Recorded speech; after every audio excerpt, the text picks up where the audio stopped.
Bonjour à toutes et à tous. Je suis très heureux de vous saluer pour cette réunion importante de l'Union nationale des associations de tourisme et de plein air.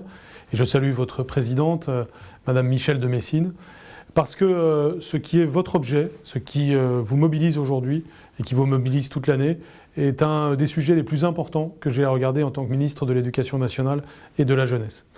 Depuis que je suis arrivé dans mes fonctions, je n'ai de cesse de dire que nous devons avoir une vision complète du temps de l'enfant, qui inclut non seulement le temps scolaire, bien sûr, qui est fondamental, et nous avons, quant à son contenu et à sa répartition, beaucoup de choses à faire, mais aussi le temps périscolaire, c'est le sens du plan mercredi que nous avons impulsé en ce début d'année scolaire 2018-2019, et puis le temps extrascolaire et de façon générale les vacances. Tous ces temps ne sont pas saucissonnés les uns par rapport aux autres.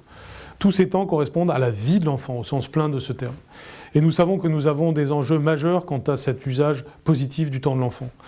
Des enjeux qualitatifs, parce que notre société moderne est parfois trop compartimentée sur le plan social, avec des enfants qui ne partent pas en vacances, des enfants qui sont parfois assignés à résidence, qu'ils soient en milieu urbain ou en milieu rural, pour des raisons de tous ordres, mais aussi des raisons qui ont trait aux évolutions de nos sociétés. Nous avons de plus en plus d'enfants qui ne vont jamais en plein air, même s'ils en auraient éventuellement les moyens, mais parce qu'ils sont rivés à leur télévision ou à leur ordinateur, qui sont rivés à des circonstances de société qui les en empêchent.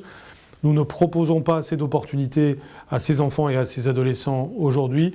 Nous ne créons pas suffisamment la logique d'attractivité. Nous le savons bien, nous ne retrouverons pas les colonies de vacances des années 60, ce n'est ni possible ni désirable. Nous avons besoin néanmoins de réfléchir à ce que seront les colonies de vacances du XXIe siècle, qui retrouveront les qualités que les colonies de vacances ont su avoir dans toute leur histoire, c'est-à-dire l'épanouissement des enfants, bien entendu, et des adolescents, mais aussi la mixité sociale et tout simplement un élan pour notre jeunesse.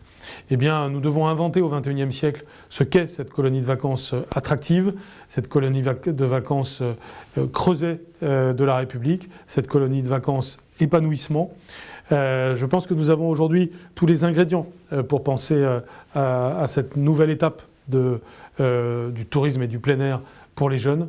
C'est pourquoi votre rencontre est si importante, c'est pourquoi ce que vous faites est si important. Vous pouvez compter sur mon plein et entier soutien et sur de nouvelles actions dans le futur pour venir en appui de cet élan nouveau que nous recherchons. Très bons travaux à vous tous.